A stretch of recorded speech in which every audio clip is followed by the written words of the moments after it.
Every woman knows chip happens on your nails and in your life. On the Live Like Your Nail Color podcast, we explore how to flip the chip, how to flip a challenge that's holding you back into something more positive that can help you move forward. Hi, I'm your host, Mary Foley. If this is your first time listening, well, welcome. And a quick heads up. After a year and a half of conversations with insightful midlife women, I've temporarily shifted my podcast format to short stories from my journey as a sidekick caregiver for aging loved ones, including my mom who has dementia and my uncle who's in hospice. And I call these stories flip the chip moments. I'm finding that some of the most difficult moments in life can also be the most beautiful. And I really think that there's something in these stories for each of us. But before I share my latest story, do you know your nail color persona and what it reveals about you? Well, I have a quick quiz where you can find out. It's short, it's simple, and it is spot on. All you have to do is go to LLYNC and look for the button or the link that says, "What's my nail color persona?" to take the quiz. All you do is answer a few quick questions, and in the results, you'll find out your specific nail color persona. There are 5 of them. What are your built-in strengths with that persona? And what to do when chip happens. Again, all you have to do is go to LLYNC. Now for today's Flip the Chip moment. Hey there. Well, it has been a hot minute since you have heard from me and any kind of story from my journey as a sidekick caregiver. And I appreciate your patience because this last 30 days, well, they've been a doozy. And the only phrase I can come up with that makes sense and that just popped to the top of my mind as I thought about this calendar year of 2024 so far, which is only the first month in January, is the phrase sudden and unexpected. Yeah. And I wonder if this might be a theme for my entire year. Maybe not yours, but mine. And that may be true. I'm not going to jump to it, but certainly it started that way. So let me tell you what's happened and then what I've learned from it that I think may be helpful for you too, no matter what difficulty you are going through. So on December 30th, 2023, my mom woke up with these jabbing pains in her head, and she has dementia. So anything with her head is not a good thing. It wouldn't be good for me or you or anyone that we know to have sudden jabbing pains in your head. And they didn't seem to be so intense at first or huge, but turned into something much more. So we took her to the ER. And as a result, what we found out is that she ended up having some illness, 2 illnesses. One was shingles. That's what was causing the jabbing pain. And it happened to be that nerve line on the top of her head. And the second was she had COVID. No typical symptoms. We would not even know she would have had it unless it was tested at the same time. Which one came first? I don't know. It doesn't matter at this point. What matters is that she had 2 illnesses. And when you're 89 years old, you have a dementia. And yes, otherwise she's pretty healthy, but still, who knows what can happen? And I'm going to tell you right now, it was sudden. It was unexpected. She did get to come home after 9 hours at the ER with medication for shingles. And then we figured out how to also treat, like you probably have yourself, COVID. But we didn't know what was going to happen, because she was so out of it. Suddenly she really couldn't walk well, and we had to help her. She had to use a wheelchair. It's like her function dropped off, not her physically, not just cognitively. And so it was really kind of scary. And I didn't know, well, that's the thing. You never know if someone's going to truly pull through and what is going to be the result afterwards if they do. Well, after what was a week, but seemed a very long week, and I have ton of credits to my two sisters who from out of town. One was already here by chance visiting kind of post holiday, and the other one quickly got in the car and drove up. And of course, my dad is here, and it was, I called it the Foley Ward, and we all just kind of posseed into action. And my brother came by, and it was great in that way. But we went through every day. And, okay, what's going to happen next? What's going to happen next? What do we need to do? And boy, you just don't know in these situations. Fortunately, she did pull through. She can now walk again, does not quite as steady as before. But cognitively, she's definitely taken a step down. And since then, she's now doing 3 days a week of daycare. She was doing 2, so that's upped, might go even more to that. And we're looking, my father and I, and the whole family is supporting him and looking into, well, what would it take for memory care? And we've looked at that in the past, but now it just seems much more near term. So at least we've been looking and figuring out options and portability and availability and all those things. And so just as my dad and I in particular were doing that last weekend, so now we're talking towards the end of January, my aunt that's living in Florida with her husband, and who is my dad's only sibling and sister, got an illness, an infection, and within a week passed away, which is this past weekend. And it was sudden and unexpected because she was the one that was the healthiest. We thought, oh, she's the one that's going to last the longest. You see, I've now dubbed it the elderlies in my life. There are 6 elderly people, my mom and dad, my aunt and uncle on one side, my aunt and uncle on another side, who are all within 6 years of age, 88 to 94. And you know what's amazing? It's amazing they're all still living. It's amazing that actually only one of them has been in any kind of facility. It's amazing that they're all married all that time, and it's their only marriage. I mean, it's really amazing. And they've had good, long lives. So all that's great. And there's also this, wow, there's a lot that can happen and has now started to really happen, and really has been happening. But the 6 elderlies, this is the first one to pass. And not the one I would have predicted to be the first one. So really unexpected. I will tell you, though, I'm going to do another episode that will give a tribute to my Aunt Mary, and you'll be able to learn about her a bit more and why she was so dear to me. But here's one thing I do want to share with you, is that we all got the opportunity to say goodbye. Her daughter, my cousin, called me and said, Mary, my mom is in the last moments of her life. Do you want to talk to her? Now, I knew she was in the ICU, and I knew she was battling something, but she had turned the corner, it seemed, the day before, just 24 hours. She was making some progress in beating this illness. But obviously, a lot changed in 24 hours. And now she couldn't talk. She had lost that ability. She was in comfort care, so that was good, but she could hear and she could understand. And so her daughter was making a lot of phone calls and saying, what would you like to say as the last words? She can hear your voice. And her husband was by her side and also talking through the phone, and making comments and giving some indication of her eyes opening or smiling or anything, as a nonverbal. I had the chance to say goodbye. Now, it was wild to do that, but I got to do that. I'm so thankful that even though she had an illness that was sudden and unexpected, it wasn't drawn out and long and painful. She lived in her home with her husband until her very final days. And that's a huge gift, those two things. And what was amazing too is shortly after I said goodbye on the phone.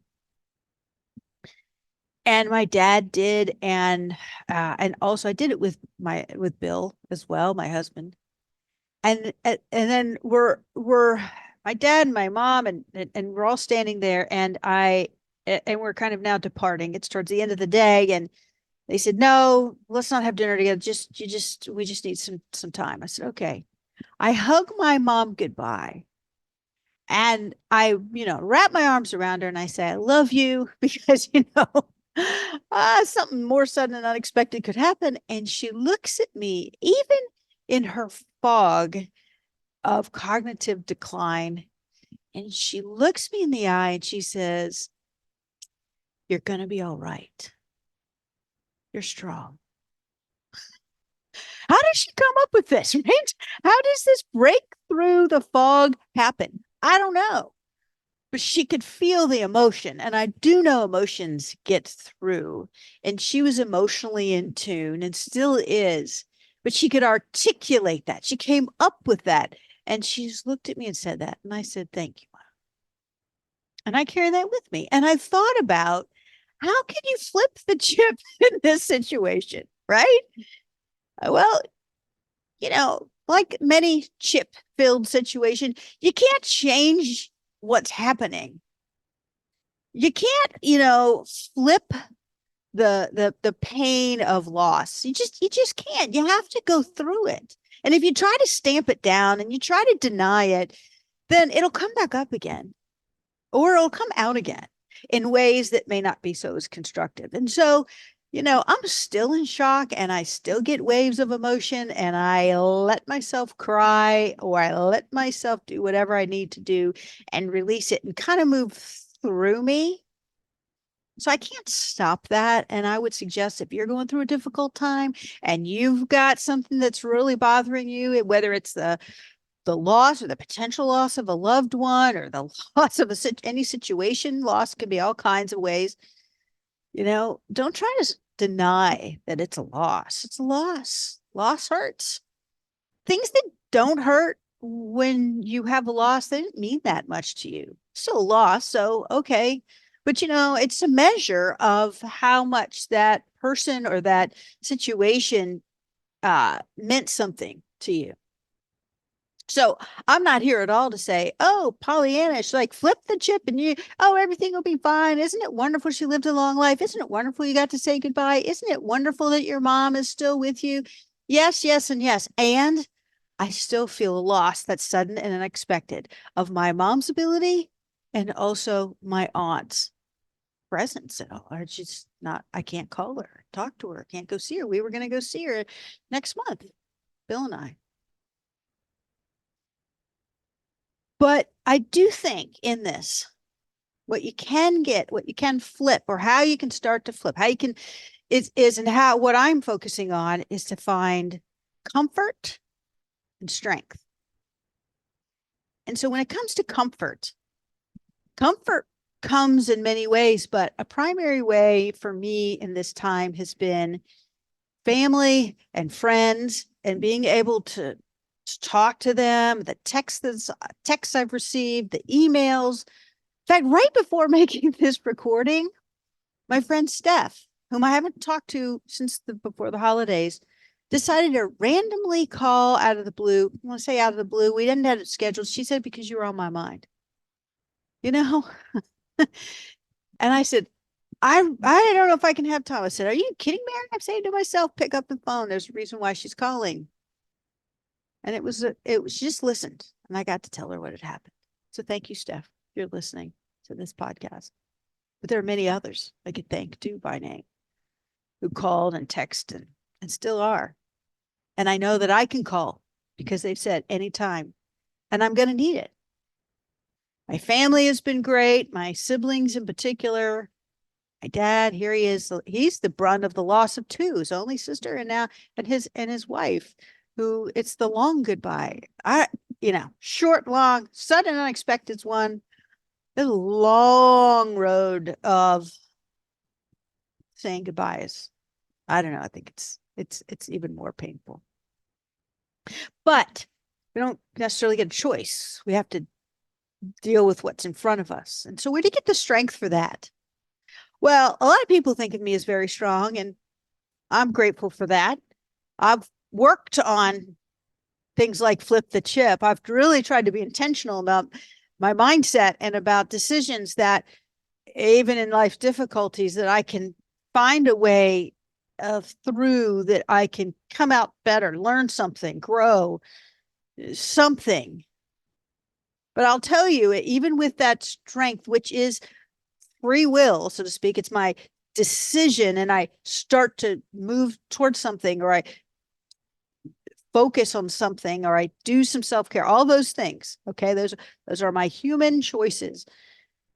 But sometimes there's strength that you need that's beyond yourself. I know in this situation that's been the case.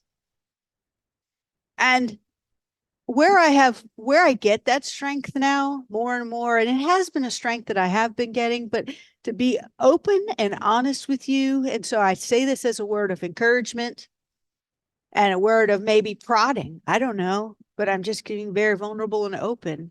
I get strength from a personal relationship with God, a personal relationship with Jesus, who walked on this earth and who was a real person and did real things and had some, talk about truth bombs. I haven't talked about this much, but the reality is at 18 years old, even though I went to church my entire life up to that point, that's the time as an adult, young adult, that I consciously understood the gospel and what the role Jesus played and why. And I said, yeah, that's the truth. I was seeking the truth. And that's when I said, I want a personal relationship with Jesus. I didn't realize that was possible, a more personal relationship with God. And so I made that choice. Now, I've tried to live to that end of that choice. I've been more successful sometimes than others. I haven't talked about it sometimes because, it's like, I don't know, people think I'm wacko. But I no longer care if people think I'm wacko. Part of that's age. But part of that is just, it's a reality that I no longer know it's a wacko choice. And right now, I'm choosing. This is like choosing strength and choosing life. And for the last several years in particular, after a period of like having kind of God at arm's length, I'm like, I know you're there, like a good friend. Hey, I know you're there, like, but like a good friend that I've had connection with before, I decided to say, let's reconnect. Let's have coffee. Let's find out what's going on in each other's lives. We had a really good relationship before. I mean, nothing's wrong, but I'm more interested now because life gets hard. The harder it got, the more confusing it got. Well, the more I needed that relationship, let's be quite honest. And I'm not afraid to say it. I'm as strong as you may know me as Wonder Woman and all those things, if you've known me in the past, prior to this podcast and these episodes, it really doesn't compare to what I can do on my own strength and what strength I get from my relationship with God. And the biggest thing right now is his presence gives me strength. His Holy Spirit, that inside out, like it's just palpable to me. And I'm able to just keep going with every day. And in fact, it caused me to want to read the Bible more, because that's the truth he's left. We have to draw upon. And there's this one verse in particular that has helped me. And I'll share it with you. And I share it because maybe it'll speak to you too and help you. And Jesus said at one point towards the end of his life, he says, my peace I give to you, not as the world gives. Let your heart not be troubled nor fearful. And I thought, yeah, the world's not giving me a lot of peace. Circumstances, man, I'm not giving me a lot of peace. But Jesus said, yeah, I know that. I give you a peace that's beyond that. So that's what I hold on to. And so it also means you're going to have some trouble. You're going to feel some trouble and you're going to feel fearful, but lean into me. That's how I look at it. That's how I take it in. I'll help you with that fear. It's funny because in some of my mindset stuff that I've shared over the last so many years, I talked about how you can be fearless. And what I meant by that is have less and less fear, like keep whittling it away. And that was my goal, to be fearless, not to say that I'm never going to have fear, but how can I let it grip me and hold me less and less and less? Because I want more of the peace, frankly, less and less of the fear. And there's something that popped into my mind as I was kind of thinking about this verse and meditating on it. And it was the 3 P's. And I'm going to share this with you. I want to share this with you because it may help you in a moment right now that you are challenged by.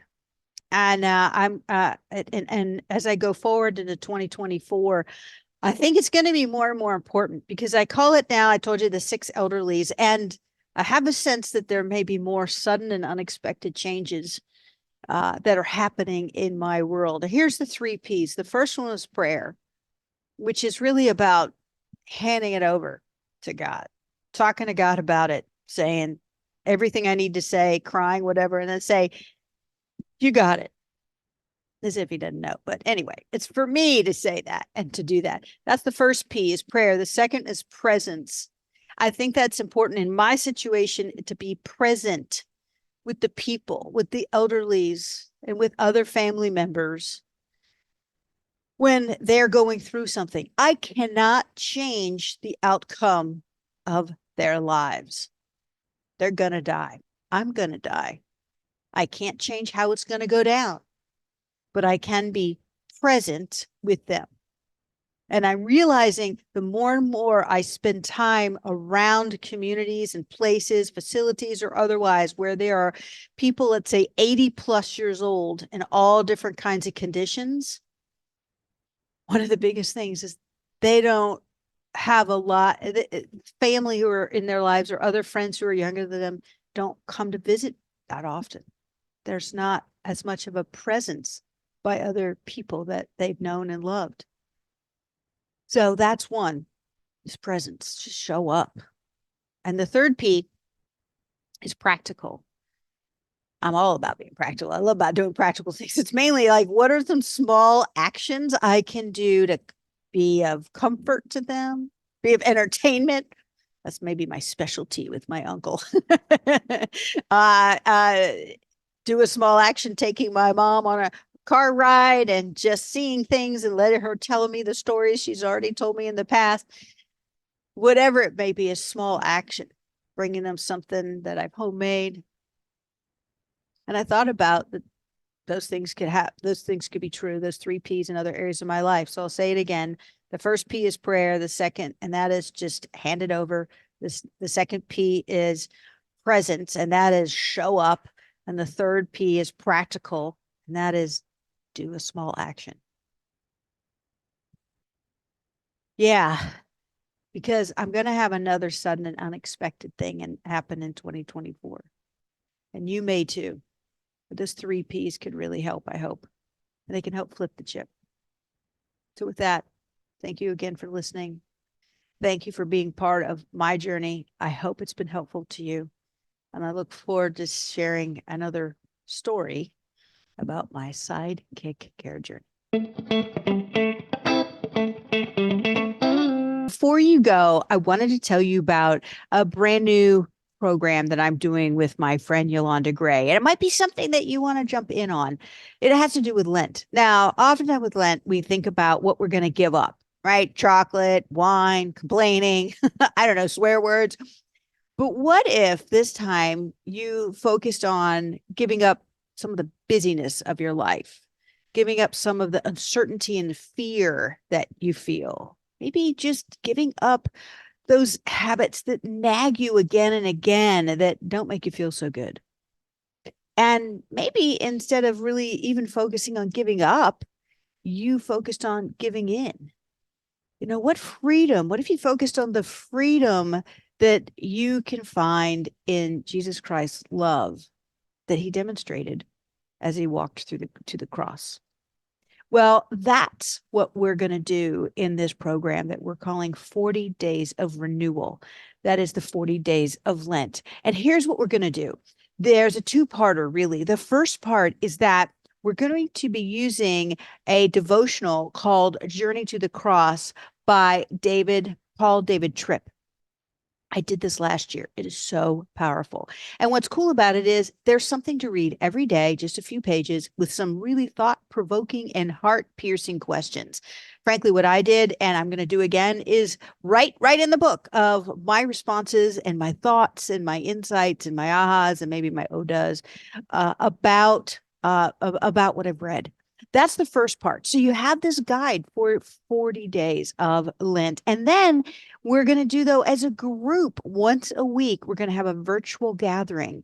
And you can kind of think of it as your small community of women who really want to get more out of Lent than ever before. And just see what shows up for you and how God's love penetrates you in a whole new way. And so in these weekly virtual sessions, gatherings, we're going to share with one another what's been happening. We're going to look back at the last 7 days in the devotional, and then we're really going to celebrate what God is doing in our lives.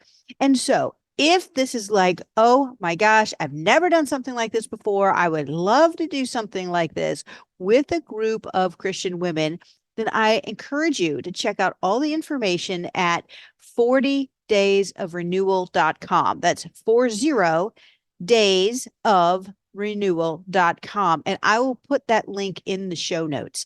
The registration ends on Friday, February 9th. So it's coming up fast. It includes a copy of this devotional. We want to make sure we get it shipped to you in time. So go ahead right now and check out all the details. Truly, this will be, I promise, like a Lent you've never experienced before. I hope you can join us. Hey again, thanks for listening. And I hope you found today's Flip the Chip moment hopeful and inspiring for the challenges in your life. Remember, when you choose to flip the chip and don't give up, somewhere in that is something beautiful that's worth the journey. Now, please do not like or comment about this episode, and do not subscribe to this podcast. Please keep this all to yourself. Are you kidding me? Please like, comment, and subscribe, because it helps me know if these stories are meaningful and it helps others find this podcast. You can also hop on my email list where I share popular replays and other goodies that you can't get otherwise.